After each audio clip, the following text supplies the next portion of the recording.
જેતપુરના Jetalsar junction ગામે સરપંચ સામે અવિશ્વાસની દરખાસ્ત પસાર થતા ગ્રામજનોમાં વિરોધનો સૂર ઉઠ્યો છે।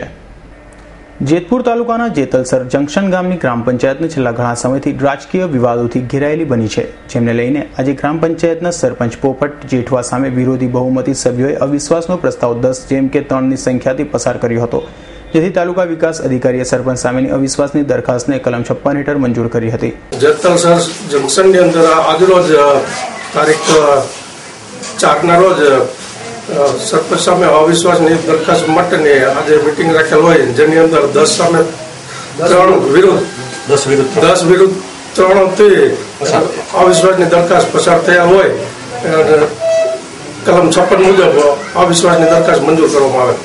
જેતપુર તાલુકાના ગામડાઓ પૈકીના સૌથી મોટા ગામ પૈકીના આ ગ્રામ પંચાયતમાં સરપંચ શ્રેષ્ઠ કામગીરી બજાવતા હોવાનો સૂર વ્યક્ત કરી રહ્યા છે, તો બીજી તરફ વિરોધી જૂથના સભ્યો સરપંચ પોતાની વિશ્વાસમાં લેતા ન હોવાથી આ અવિશ્વાસનો પ્રસ્તાવ પસાર કર્યો હોવાનું જણાવી રહ્યા છે। ત્યારે સરપંચની કામગીરીને અવિશ્વાસના પ્રસ્તાવ વેળાએ ગ્રામજનોના ટોળા ગ્રામ પંચાયત કચેરી ખાતે એકઠા થયા હતા, જેમને લઈને કડક પોલીસ બંદોબસ્ત ગોઠવી દેવાનો ફરજ પડી હતી।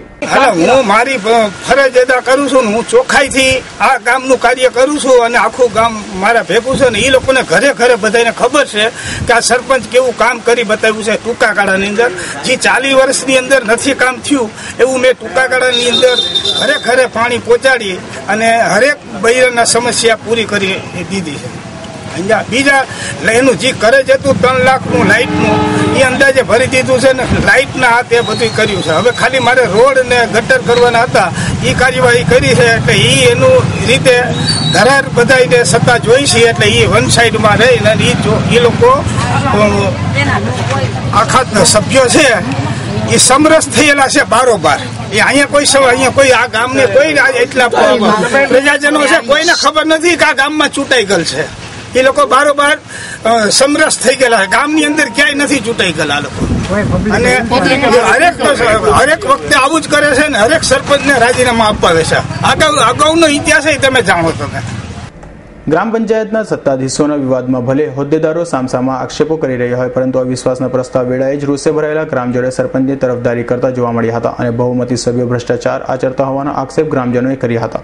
ત્યારે આ સમગ્ર બનાવમાં 100 ચોરસ વારમાં પ્લોટમાં બાંધકામ થયેલ કિંમતી દુકાનોનું બાંધકામ મુખ્ય કારણ હોવાનું વિગતો પ્રકાશમાં આવી છે અને જેમને લઈને ગ્રામજનોમાં રોષ ભભૂકી ઉઠ્યો છે। આજે જે અવિશ્વાસની દરખાસ્ત મૂકવામાં આવી કે જે સરપંચશ્રી છે તે સભ્યશ્રીઓને ક્યારેય વિશ્વાસમાં લેતા નહોતા, પોતાની મંજૂરી મુજબ કામ કરતા હતા,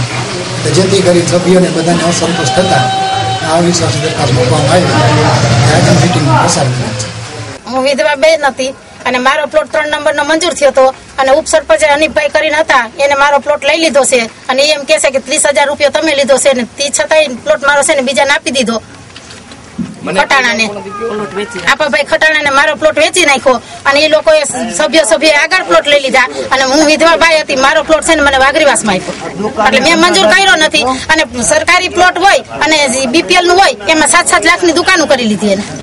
સ્થાનિક સ્વરાજ્યની ચૂંટણીમાં જનતા સીધો મત આપીને સરપંચ ચૂંટતી હોય છે, તેમ છતાં આવા ભ્રષ્ટાચાર લોકો સરપંચને પ્રદ્વેષિત કરતા હોય છે, ત્યારે તેમને નાથવા આવા બનાવમાં ગ્રામ સભાઓમાં ઠરાવ પસાર કરવો જરૂરી બન્યો છે। હરેશ ભાલિયાનો રિપોર્ટ, S9 ન્યૂઝ, જેતપુર।